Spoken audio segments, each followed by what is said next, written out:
Link the hero. Finally, all of us, the 6 sages, have been awakened. The time for the final showdown with the King of Evil has come. Before that, though, you should meet the one who is waiting for you. The one who is waiting for you at the Temple of Time.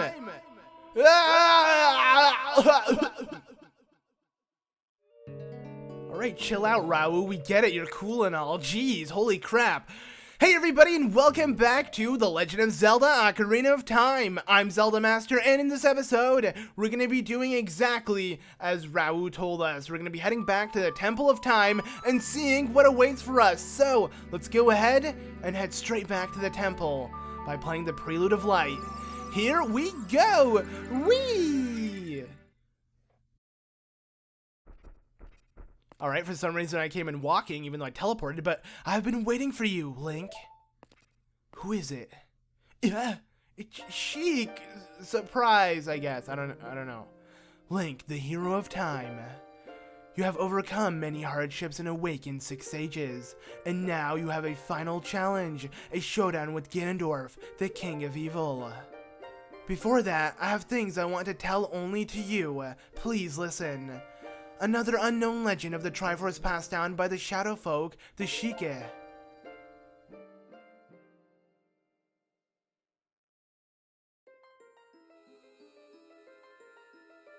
If you want to seek the Sacred Triangle, listen well.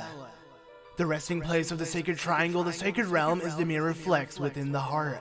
The heart of the one who enters it. If an evil heart, the realm will become full of evil. If pure, the realm will become a paradise. The Triforce, the Sacred Triangle, it is a balance that weighs the 3 forces, power, wisdom, and courage. If the heart of the one who holds the Sacred Triangle has all 3 forces in balance, that one will gain the true force to govern all. But if the one's heart is not balanced, the Triforce will separate into 3 parts, power, wisdom, and courage. Only one part will remain for the one who touched the Triforce, the part representing the force the one most believes in. If that one seeks the true force, that one must require the 2 lost parts. Those 2 parts will be held within hands chosen by destiny who will bear the Triforce mark on the back of their hands. 7 years ago, Ganondorf, the King of Thieves, used the door you opened in the Temple of Time and entered the Sacred Realm. But when he laid his hands on the Triforce, the legend came true. The Triforce separated into 3 parts. Only the Triforce of Power remained in Ganondorf's hands. The strength of the Triforce of Power enabled him to become a mighty, evil king, but the dark ambitions were not satisfied. To gain complete mastery of the world, Ganondorf started looking for those chosen by destiny to hold the 2 other Triforce parts.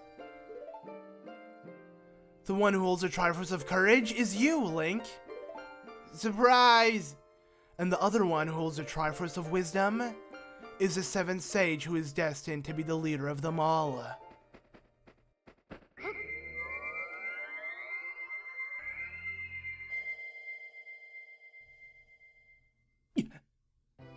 Wait a second.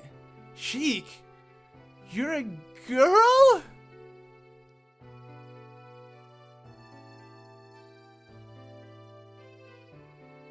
It is I, the Princess of Hyrule, Zelda. I apologize for meeting you in disguise, but it was necessary to hide from the evil king. Please forgive me. On that day, 7 years ago, Ganondorf attacked Hyrule Castle.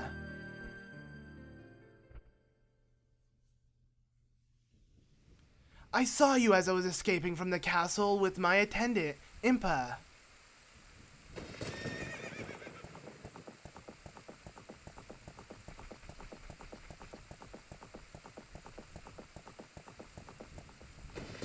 I thought I should entrust the ocarina to you. I thought that would be our best chance.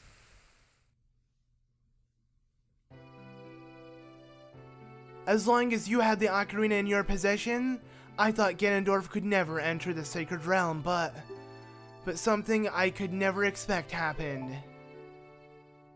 After you opened the Door of Time, the Master Sword sealed you away in the Sacred Realm. Your spirit remained in the sacred realm, and the Triforce fell into Ganondorf's hands. He went on to invade the sacred realm. Ganondorf had become the evil king, and the sacred realm became a world of evil. All of this is an unfortunate coincidence. I passed myself off as a Sheikah and hoped that you would return. I waited for 7 years.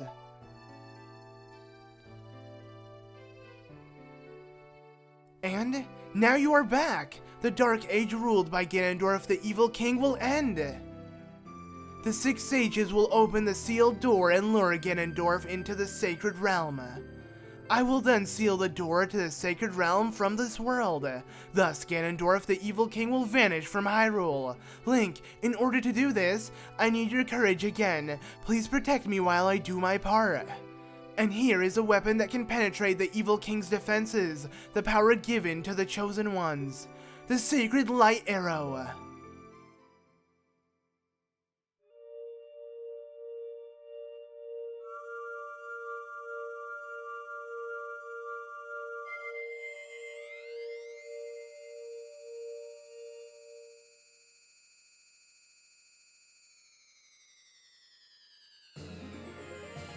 You got the light arrow! The light of justice will smite evil! Select the blah blah, who cares?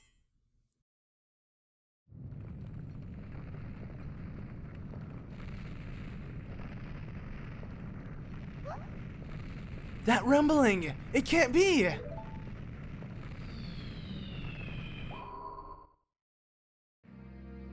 Princess Zelda, you foolish traitor! I commend you for avoiding my pursuit for 7 long years. But you let your guard down. I knew you would appear if I let this kid wander around.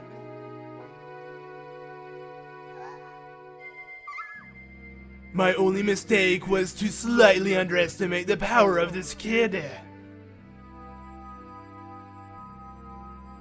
No, it's not the power of the kid I misjudged, it's the power of the Triforce of Courage! But with the Triforce of Wisdom that Zelda has, when I obtain these two, I will become the true ruler of the world! If you want to rescue Zelda, come to my castle!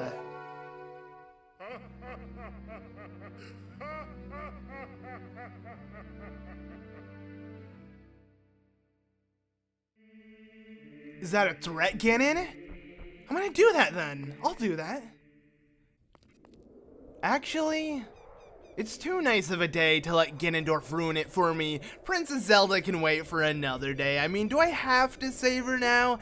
Nah. We're gonna go ahead and, I guess, collect the final Gold Skulltula within the game. I think that would be a good thing to do before we decide to end the game, of course, because, yeah, we want 100% it, and there's that, and one more side quest we need to take care of before we decide to do, you know, the end of the game things. So let's go ahead and call our steed Epona. And yeah, what we're going to be doing is we're going to be getting the final Gold Skulltula, which is a little out of our way. And the only way to get this Gold Skulltula is to have the silver gauntlets required. That's why you have to get it after you take on the Spirit Temple. So we had to wait until this long to get it, but it will be worth it because once we do have all 100 Gold Skulltulas, we're gonna get ourselves something that isn't really that important when you think about it, actually, because, yeah, you get all Gold Skulltulas so late within the game to where you don't really need whatever the reward they're gonna give you actually is. It's almost not worth it whatsoever. After you get the first 50, you don't really have to collect the other 50. But since this is 100% Let's Play, and I can't really go by leaving things uncollected because I'm just that type of person. I'm a completionist in every single game, not just Zelda, so yeah. But looking at the reward, I don't really think it's that worth it. I mean, I'm gonna say it's worth it because I still had fun doing it. It wasn't really like a drag to collect all the Gold Skulltulas, but if it was, then I would be a little upset because I'm not too happy with what the prize is gonna end up to be. So yeah. Anyways, as you can tell, I'm heading all the way to Zora's domain because we need to make our way to Zora's river. No, we're in Zora's river. We need to make our way to Zora's fountain. That's it. A lot of Zoras in this. But yeah, in Zora's Fountain, we're gonna find the final Gold Skulltula that we can get. So let's go ahead and do that by entering this. Yeah.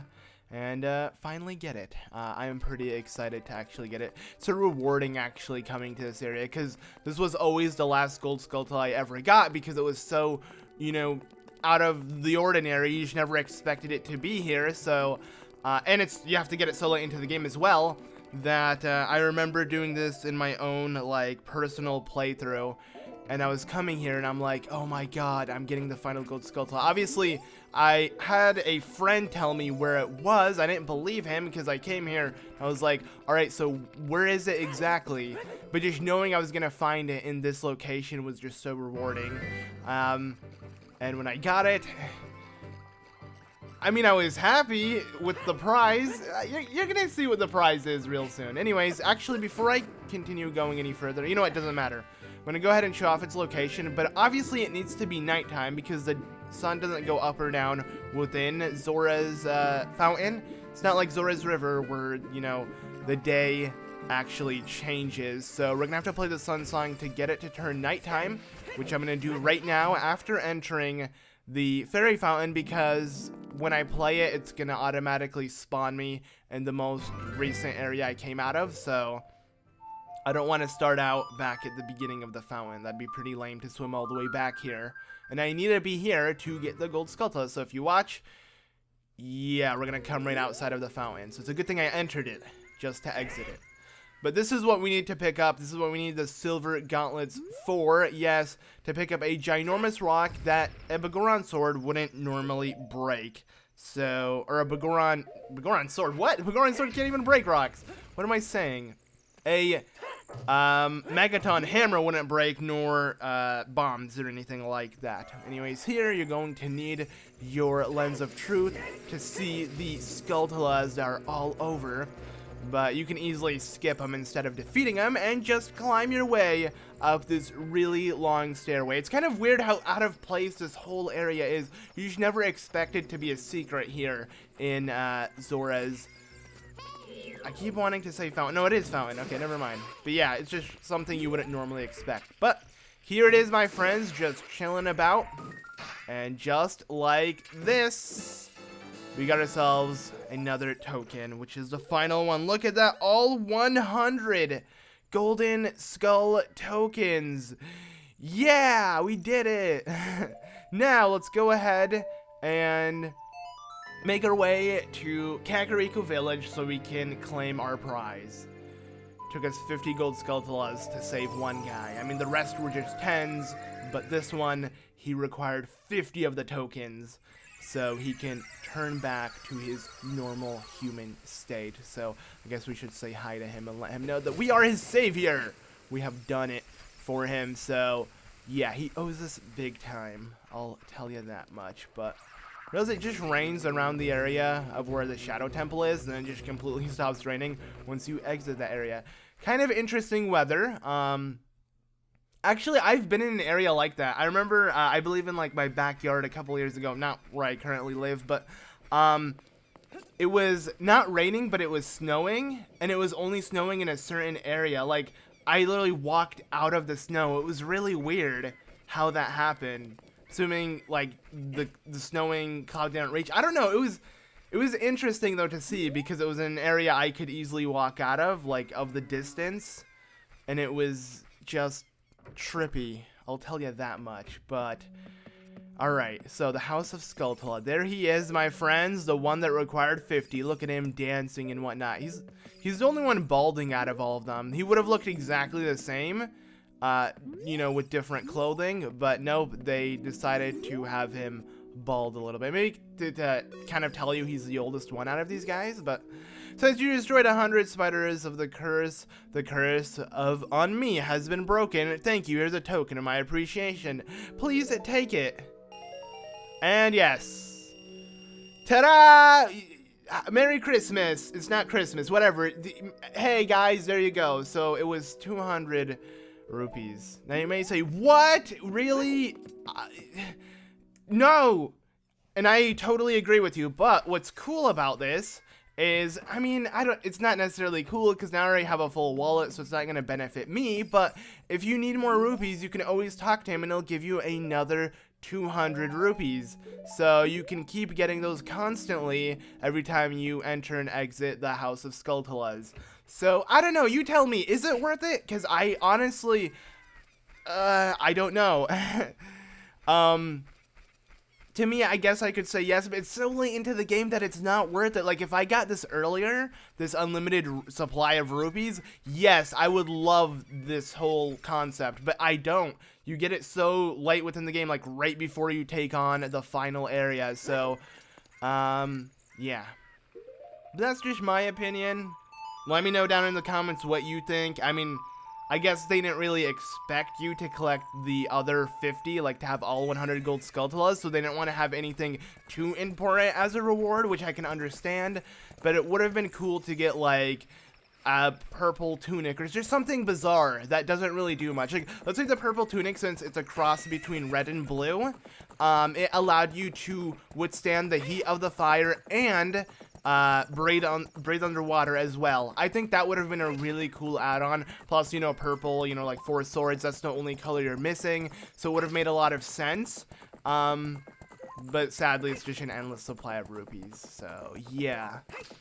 But anyways, enough of that. Let's go ahead and make our way to Gerudo Desert, because, well, not necessarily Gerudo Desert, but the Gerudo Fortress, because it's a minigame slash side quest thing we're going to be doing there. So, yeah, that does it for this episode, and in the next episode, we're going to be doing the final side quest before we end off the game. So I'll see you all then.